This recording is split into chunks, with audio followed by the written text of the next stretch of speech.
Juntos, partilhando então, nós já estamos no número 37. Número 37 é o segundo parágrafo depois do número 37, falando das relações com a hierarquia, como os leigos devem se relacionar com a hierarquia. Já achou aí?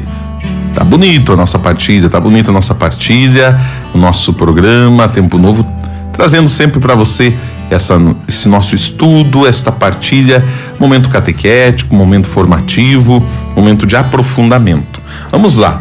Diz assim então: os leigos, como aliás todos os fiéis, segundo o exemplo de Cristo, que pela sua obediência até a morte, abriu a todos os homens o caminho feliz da liberdade dos filhos de Deus, procurem aceitar com prontidão e obediência cristã tudo o que os sagrados pastores, como representantes de Cristo, no exercício de sua função de mestres e governantes, estabelecerem pela igreja. Olha o tamanho dessa frase, né? Vai quase o parágrafo inteiro. Então vamos lá. Os leigos, bem como todos os fiéis, a igreja nos propõe assim, seguindo o exemplo então de Cristo, que foi obediente a quem? Cristo foi obediente ao Pai. Nós também, ou aliás, todos os leigos são chamados a viverem este exemplo de obediência. Jesus foi obediente até a morte. E aí então, pela sua morte, pela sua obediência, ele nos trouxe a salvação. Por isso somos convidados também nós a vivermos esta mesma prontidão e obediência de Cristo. Como representantes de Cristo, os pastores têm essa função, são representantes de Cristo. Por isso todos os leigos devem viver esta obediência no exercício da sua função de mestres e governantes que estabelecerem na igreja. Então veja, os leigos devem estar dispostos a viverem esta obediência.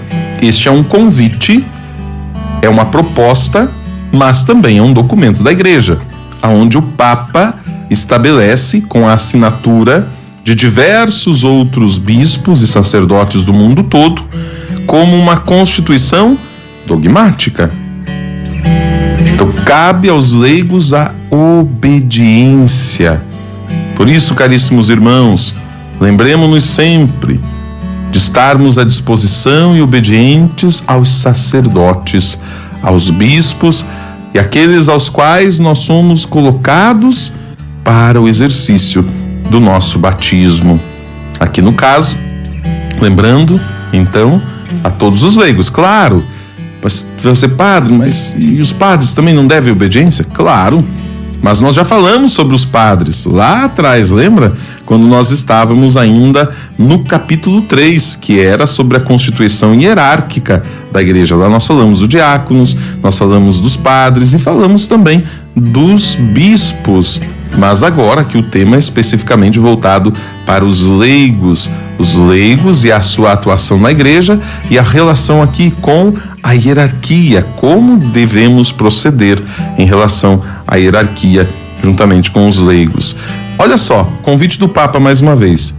Em suas orações, não deixem de recomendar a Deus os superiores. Olha o convite do Papa.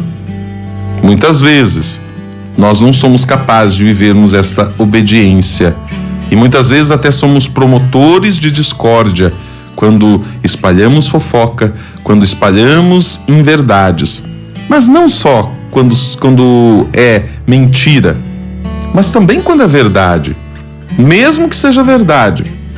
Será que nós devemos sair falando por aí para todo mundo? O fato de ser verdade não faz com que uma situação que às vezes até é vergonhosa para nós como igreja, ou uma situação que nos causa dor e sofrimento, mas é verdade que eu estou contando. Tudo bem. O fato nem aqui é discutir verdade ou não. O fato é quais são as vantagens de se contar isso para todo mundo. Eu preciso contar para o fulano, preciso contar para todo mundo, sendo que aquilo acaba muitas vezes sendo mais um motivo de enfraquecimento da fé. Às vezes você tem a sua fé muito bem estabelecida, diz assim: isso não me abala porque eu vou na igreja por causa de Jesus, não por causa do padre. Você entendeu.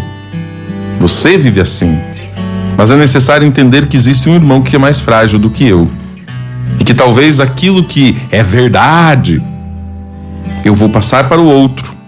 E para ele será um motivo de queda, para ele será um motivo de escândalo, para ele será um motivo de enfraquecer ainda mais uma fé que já é tão debilitada.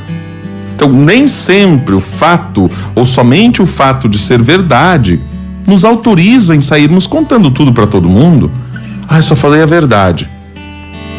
O fato de falarmos a verdade não nos autoriza a contarmos tudo para todos.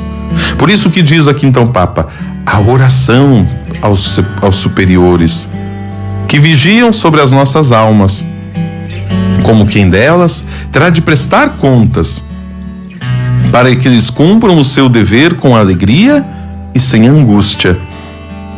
Então vejam bem, nós precisamos colocar sempre em nossas orações os superiores, seja bispo, os padres, diácono, ou mesmo ainda o próprio Papa, porque eles vão ter que prestar contas, ou nós teremos que prestar contas, né? Se nós cumprimos com alegria, sem angústia, o nosso dever de salvar almas.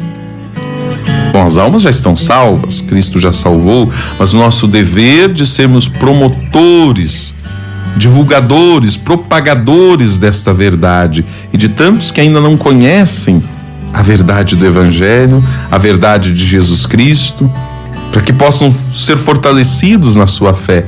Então, cabe aos leigos rezarem aos sacerdotes, para que os sacerdotes tenham força de conduzir os leigos até o céu. Tá vendo como nós entramos aqui num ciclo, que é um ciclo, nós chamamos de ciclo virtuoso, porque é um ciclo de virtudes, é um ciclo bom. Existem ciclos viciosos que são ruins. Um ciclo vicioso é ruim. Por quê? Porque a palavra já diz, é vício. É um ciclo que nos leva cada vez mais para baixo. Agora, um ciclo virtuoso nos leva para cima. O ciclo virtuoso nos leva para o alto. Eu rezo pelos sacerdotes, para que os sacerdotes tenham força de nos conduzirem até Deus, até a santificação, até o caminho para o céu. É uma via de mão dupla. Ao mesmo tempo em que eu dou, eu também recebo e me coloco à disposição. Aí sim eu estou sendo igreja. Aí sim eu estou colaborando com esta função dos sacerdotes. Não falando as verdades por aí, eu só conto verdade. O fato de ser verdade não nos autoriza a sairmos falando tudo para todo mundo de qualquer jeito.